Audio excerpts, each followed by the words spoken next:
this retreat, we've invited different grantees who work with tech justice issues and are trying to create something new. Some of these organisations have not worked in the technology sector before, but they're coming with something they want to shift or tackle around technology in their community or in the harm that they see is happening in the world. When I think about tech justice, it's overwhelming, it's intimidating. And that is because when we look at it on a larger scale, when we zoom out, we realize that the most powerful tech companies don't really care about justice. How are we going to get this large, huge organizations to prioritize human and social well-being before profits? So it seems almost unsurmountable, but I like a challenge. And this is why we're here. Tech is not just by default, and no technology is neutral, and it's therefore really important to bring a political analysis into our understanding and use and creation of technology. Digital technology is so embedded in the world that we live in. Tech justice is about trying to think really critically about tech and trying to come up with new ways, new systems, new methodologies for using technical tools in ways that actually build humanity and build connection rather than destroy it. Our project is looking at potential bias in large language models against trans people and trans rights. I previously supported a community in my local area with the Windrush applications.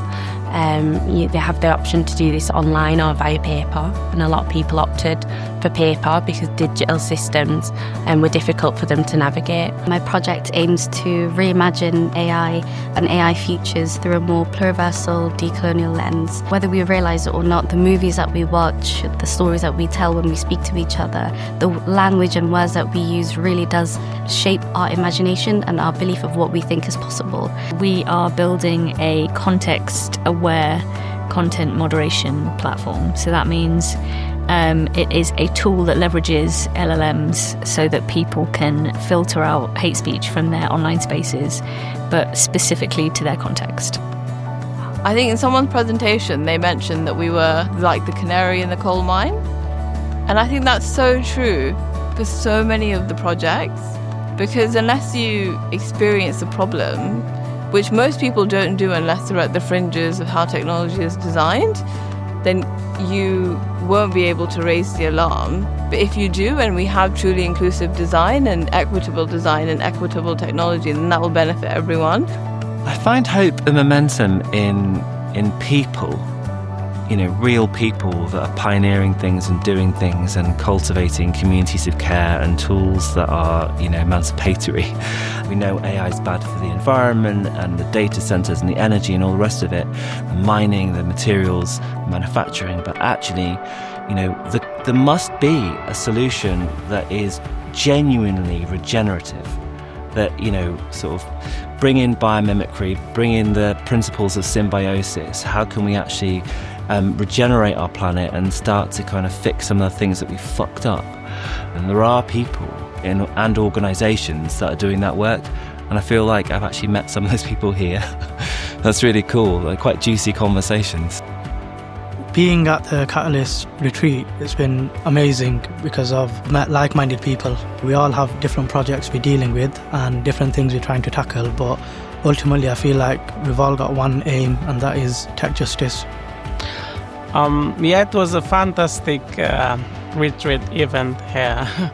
I got connected with new talented digital leaders from across the UK cities, and we built meaningful connections and relationships that we can use it for our future work. Catalyst has grown and changed so much over the 4 years I've been part of it. And it's just been such a beautiful journey to see that, to be part of it, and to come into this space where there is beauty and nourishment and people working together and such an amazing cohort of people. It's just been so stimulating, exciting, energizing, calming. There's so many words that could emotively describe the experience, and I think being part of this, being able to pursue this sort of project has been such a dream come true, and I'm so grateful for everything that's happened to make this happen as well, and including the long journey that Catalyst has been on itself. I think that is our last effort to put out into the world, to kindle little pieces of hope. And I think with the 10 grants that we managed to fund, that's exactly what is happening.